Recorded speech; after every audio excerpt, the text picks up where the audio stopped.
Ladies and gentlemen, digital investors, welcome back to another video where we don't give you financial advice, but we do cover the daily crypto news and things that are coming out, Bitcoin, altcoins, to keep you up to date. Because it's honestly really easy to fall out of the loop when it comes to cryptocurrencies. So much stuff comes out each and every single day that if you walk away from crypto for a couple of weeks, it seems like a completely new universe by the time you get back. So today we're going to be covering Zilliqa's Max Cantiglia, who is the co-founder of Zilliqa, and he gives his responses on DeFi and the roaring 90s, asset bubbles, and why everyone can't be Steve Jobs. But he also gives some great insights into Zilliqa and into the project and kind of where they're taking it, and it's kind of really nice to just get in his head. We also have Shout Factory brings cult TV classics to Theta.tv in the latest partnership, so we'll cover some Theta news. Theta is a very interesting project. I don't know if you guys have seen Theta before, but nonetheless we will cover it. And we also have some more breaking news. This just released not too long ago. Bitcoin's rivalry with gold plus millennial interest gives it considerable upside potential, says JPMorgan, none other than JPMorgan, who has done a complete 180 on Bitcoin and cryptocurrencies as a whole. Now, let's start off with the Theta news. So Shout Factory brings cult TV classics to Theta.tv in latest partnership. If you guys could drop the video a like for me so it picks it up in the algorithm and pushes this video to more people, I would greatly appreciate that. So decentralized video platform Theta.tv is partnering with cult TV company Shout Factory as the business expands channels and content available on its platform. Theta.tv has announced a range of partnerships in recent months, including linking up with Cinedigm to offer a 24/7 anime channel called Con TV, as well as partnering with decentralized games platform Ultra. In this latest move, Shout Factory will operate its own channel on Theta TV as well as an MST3K 24/7 channel. These will sit alongside a range of genres already available on Theta TV. The move is part of Theta TV operator Theta Labs' plan to broaden content on the platform as it looks to challenge centralized providers such as YouTube and Twitch and encourage more people to consider using a decentralized alternative. Yet Theta stepping up to the platform to take on YouTube and Twitch, to me, that is something that is going to be extremely difficult, right? I mean, not anybody can just come out and make a platform that people not only adopt, because we know how hard it is to make a social media platform that people actually adopt. And you can look at this just by look at how many people have tried to make their own social media sites since Facebook, and look how basically all of them have failed and they've get very little adoption. You could even look back at to when Snapchat came out, and that started to kind of rival Facebook. It started to kind of rival definitely Instagram as well. And what happened? Instagram copies Snapchat and Facebook copies Snapchat. Obviously they both copy them because Facebook owns Instagram, and they come out and they copy with Snapchat stories and other Snapchat features, and now you can tell when you're using those platforms there's a lot of they took ideas from a lot of different people. So even if you do, like, let's say Theta.tv, right? Theta, they come out with a site that really does rival YouTube. There's not too much stopping YouTube from just copying or doing similar features as Theta does to keep all that YouTube audience on there. However, people are getting kind of pissed off with YouTube. A lot of content creators that get thrown off the space, especially us in the crypto space. I have not experienced it personally. Maybe it's because I'm still a smaller channel, but I have seen much larger channels in the past that revolve around Bitcoin being taken down or videos deleted, or they get striked or flagged or what be you. So I could see a push of people. There already is a push of people looking for something other than YouTube to get their message out. So Theta could definitely absorb that market. Again, we'll see how successful it is. This is something that they're planning on doing, so we'll see what happens of it. I think it's just going to be difficult. Theta does have a good team. It does look like a promising project, but this is definitely going to be difficult. But at the same time, even if they can just get a little adoption, right? Even if they only get, say, the crypto space or a couple of other little sub niches where all the content creators in that space are uploading all their content basically right on Theta, that could still do pretty well, right? And over time, it to pick up speed. Maybe it'll never be as big as YouTube, but just because it's not as big as YouTube doesn't mean you can't make money with it and it won't be successful and it won't, change the way at least me and you use the internet. So that's pretty cool. Now, Shout's Factory Senior Vice President, Digital Enterprises said, "We're thrilled to be expanding our channel reach to the Theta audience." He says, with timeless cult programming and dedicated fan bases, Shout Factory TV and MST3K have demonstrated immense appeal to the gaming community, giving the viewer further reason to spend more time with the platform. Last week, the platform was supported by a range of cryptocurrency content creators with a combined subscriber base of more than 500,000 viewers as it launched its video on demand service. This allows content creators to upload videos to Theta.tv in the same way they would to YouTube. The CEO of Theta Labs said, "We're excited to add Shout Factory content to continue growing Theta Network premium content library, joining our partners MGM, WPT, NASA, and others." And yeah, guys, for those of you who don't know, maybe this is your first time hearing about Theta, they have partnerships in not only MGM, but also WPT and NASA, of all people. Their classic fan favorite films and TV shows are a perfect fit for the Theta user base. Now, even more global viewers can enjoy Shout Factory content 24/7 while earning tfuel rewards, a huge step towards Theta blockchain adoption. Now, for those of you who don't know, because I know Theta is not that popular out there, by using Theta TV, Theta TV actually gives you rewards. So Theta TV works by rewarding viewers in its own tfuel cryptocurrency token. As viewers earn tfuel, they can use it to subscribe to their favorite channels and engage with creators. Viewers are also rewarded for supplying bandwidth to the decentralized network. Right now, if you own 10,000 Theta tokens, you can actually stake that for tfuel.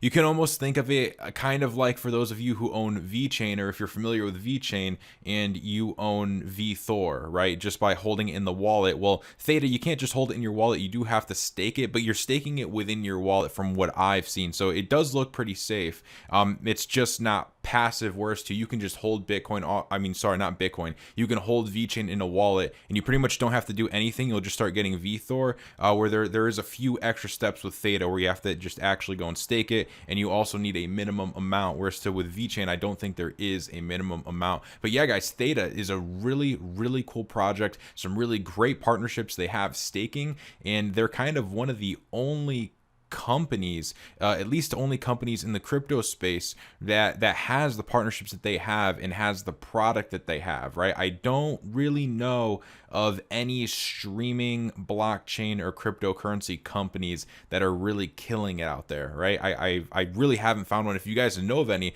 let me know in the comments below. I'd love to research it. But yeah, guys, let me know down in the comments below if you're bullish on Theta. If you're bullish on Theta, subscribe to the YouTube channel, because I'm definitely going to be doing some more videos on Theta. I'll keep you guys up in the loop. If you guys are also bullish on Zilliqa, definitely subscribe to the YouTube channel. I have a video on Zilliqa coming out in a couple of days. So let's go over this. The co-founder of Zilliqa and what he says. So recent reports show over 96% of all DeFi transactions take place on Ethereum, the world's second largest blockchain network by market cap, even as more scalable and low-fee networks continue to be deployed and developed. One such network is Zilliqa, a public blockchain powered by sharding on its mainnet, delivering high performance and high security for enterprises and applications. In an interview with Alex Fazel, Zilliqa co-founder Max Cantelia laid his thoughts on the present and future of DeFi, the effect of the ongoing pandemic, and how market research is essential for any crypto project, among other topics. The Zilliqa co-founder started off stating that the DeFi market, optimistically heralded by some as being able to replace all financial tools within months, remains in its birth stage and still has a, quote, long way to go. He compared DeFi to the then burgeoning futures and options market. He says, "I remember people losing the shirts off their backs a little bit after they bought the latest Porsche or whatever. And this time is so reminiscent of the early 90s, because if you don't really know what you're doing, and we all should hit those warning bells, but we don't, right?" He stated, referring to the recent DeFi bull market. He cautioned, "You've got to be a little bit of a nerd to actually understand how you go about doing these things, because they are not first nature to most of us." He said market bubbles are a regular occurrence, such as the dot-com bubble in the early 2000s, and more recently with the hype around fintech startups. Fintech was supposed to have killed banks and insurance companies and fund managers, and that hasn't happened. So I think that we see this hype bubbles from time to time, and more people get burned by them than people who profit from them, he stated. He also goes on to say, I think what does happen is it moves society along for the good, because we learn what not to do, what to focus upon. And so I'm seeing at the moment startups growing like wildfire because they've grasped the future, and the future is going to be very different from how it was pre this crisis. We know how that's, especially in terms of the world of work, and I mean even been seeing large corporations making decisions in weeks that would take them historically 18 months to 2 years to make. Yeah, guys, usually corporations making decisions, it takes them an awfully long time. Decisions that should be made in really, for a small business, a couple hours, a corporation could take 2 weeks to make a decision, just because of all the people it has to run through, the chain of command by the time an issue is even known, and a plethora of other reasons outside of that I can't even think of, because I don't own a corporation, so I don't really know. He says, this, I think, is amazing. This is an amazing time to start a business, and crises are great times to start businesses. Whether people are being forced out because they don't have a job or because they're just desperately keen to change something and make it better. On Zilliqa and the network's Zill tokens, Cantelia stated the team is working towards making the network geared for commercial use and widespread adoption. Stablecoin initiatives are one such development the team is currently working on, he noted. He says, we have to go out and do our research very carefully on what the market need is, and is that market needs scalable. We don't just build things just because we think there's a market. This is a grave mistake a lot of particularly early stage entrepreneurs make. And so no matter how amazing you think that is, I would urge anybody to do their research on the marketplace. Unless we're Steve Jobs, there aren't terribly many people who can just say we will build it and they will come. Cantelia also had some words of wisdom for those going down the entrepreneurial path. He says, even if you've got to pay a ton of money to understand the marketplace, that's absolutely vital. You can't build a business without, or invest in something without knowing there's a marketplace for that. So those are the two pieces of advice I would give to you, he said. I don't know, what do you guys think? Zilliqa setting up for adoption? Well, the co-founder is pretty bullish on it. Co-founder also seems like he's got his head screwed on straight. I honestly, I really liked his talking points. I kind of liked his perspective on things.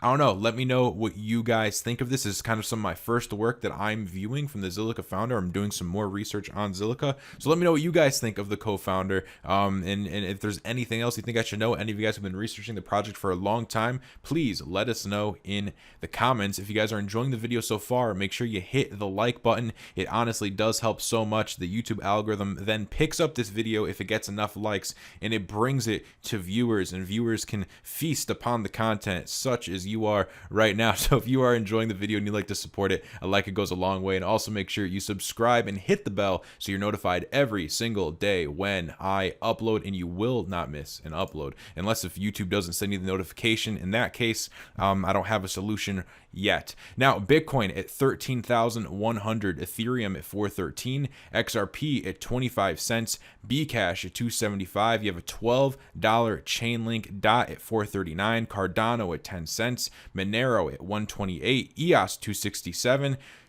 Stellar at 8 cents. You have Tezos at $2.23. Are any of you guys accumulating Tezos? Are any of you baking it? Let me know below. I know Tezos got some popularity, but not many people are talking about it as much now. Probably just need a pump. You know, everyone starts talking about coins once they pump, and then everyone starts FOMOing into it. And as we know, that's when it's not too late. If you're investing long term, you're not really too late now. But just in the short term, you know, if you don't want to be in the red a couple months, the best time to buy these coins, especially if you're looking at prices daily, is buy the coins when nobody's talking about them, when nobody's in them, when nobody's FOMOing in them. You know, you really want to buy them when there's a lot of fear in that market, right? That's probably the best time, because then you can absorb all that new money that comes in, and you're getting a way better price long term. Even for a DCA standpoint, if you're DCAing most of your buy-ins at lower prices, that works out to be much better.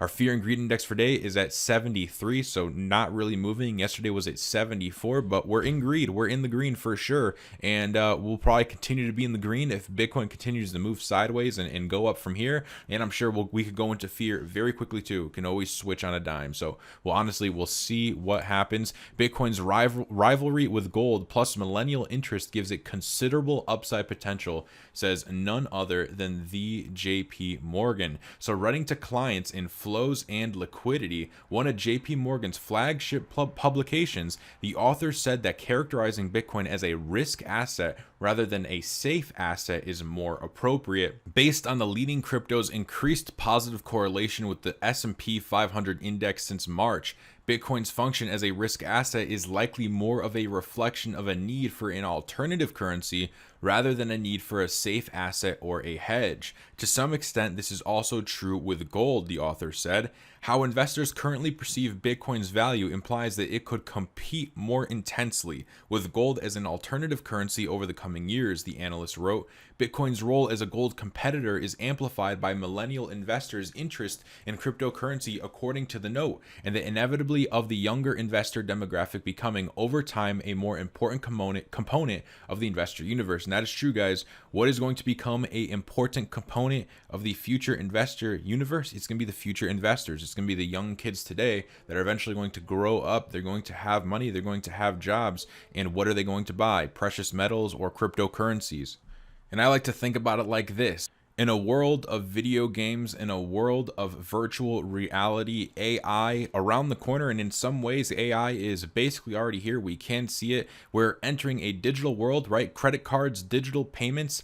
I just think with younger investors, digital currencies are going to be a lot more fun, a lot better of an ROI, and a lot more use cases than, say, a precious metal like gold, silver, platinum, copper. I just think that digital currencies are going to perform way better. Not only performing, but again, what are the millennials going to want? What are the younger generations going to want in the world that they are growing up in? Because we have to recognize that the world is changing, right? And the way we do business, the way we do payments, the way we even just communicate to each other is completely changing right before our eyes. So, trying to predict anything as a human is incredibly hard, and you're always going to be wrong more times than you are right. But I think people adopting digital currencies over adopting gold and silver is probably, I think that could be an accurate prediction, right? I think that could be accurate. I think that's possible. I'm not bearish on gold or silver. I own gold and silver. I love gold and silver. But that's just my thoughts, right? I still think cryptocurrencies are going to outperform gold and silver despite holding gold, silver, and other types of precious metals. So Bitcoin's market cap would have to increase by a factor of 10 before it could match the total private sector investment in gold. The authors note, adding that even a modest crowding of gold as an alternative currency over the longer term would imply a doubling or tripling of the Bitcoin price from here. In other words, the potential long-term upside for Bitcoin is considerable. Guys, this is analyst from JPMorgan saying the potential long-term upside for Bitcoin is considerable. Can you believe that? I mean, come on. Remember when these guys were talking trash about this digital asset? And that wasn't too long ago, right? It was not too long ago. And they were buying while they were telling people how garbage Bitcoin was. It's crazy how these markets work. Crazy how the people in these markets operate and conduct themselves. So beyond a millennial investor interest, the note highlights the significance of corporate and legacy investor interest giving credibility to Bitcoin as an investment vehicle. Specifically, PayPal's Wednesday announcement of support for Bitcoin and alternative cryptos, altcoins, is another big step toward corporate support for Bitcoin. The authors also identify strong growth in institutional investor interest in Bitcoin, indicated by activity in CME futures and options markets. Utility as a store of value isn't the only catalyst for potential upside. However, according to the authors, the price of Bitcoin and altcoins could appreciate significantly if adopted as means of payment. The more economic agents accept cryptocurrency as a means of payment in the future, the higher their utility and value. Ultimately, even though Bitcoin looks overbought for the near term, the authors reiterate that the potential long-term upside for Bitcoin is considerable, and they reiterated that. That is insane, guys. You guys know how I think about this. We're going to see more people come out and switch it. I wouldn't be surprised if at some point we're going to see people like Warren Buffett come out and you know, switch that, hey, you know what, and say, hey, you know what, Bitcoin actually looks like it's not rat poison squared, and some of these altcoins actually do, like they could have some value and they could have some use case, and you can make some money on this. Of course, you know, they'll come around and say that once these assets, these digital assets, are priced out for the average person, and you know, buying them gives you little potential upside at that point, right? And of course, they always shill when does the mainstream media shill? The worst times to buy, right? When Bitcoin is high, when you're going to be wrecked in a little bit. That's usually when the media comes on and they're extremely bullish about Bitcoin. That's usually a selling indicator, right? When you can put on any mainstream news station and they're out there selling you Bitcoin, it's time to usually sell. If you guys enjoyed the video, make sure you subscribe to the channel and hit the bell so you're notified every day when we upload Bitcoin, altcoins, and everything going on in the crypto space to keep you up to date. That's what I cover here. And if you guys could like the video, once again, thank you so much, and I'll see you all on the next video. Have a great day, everybody.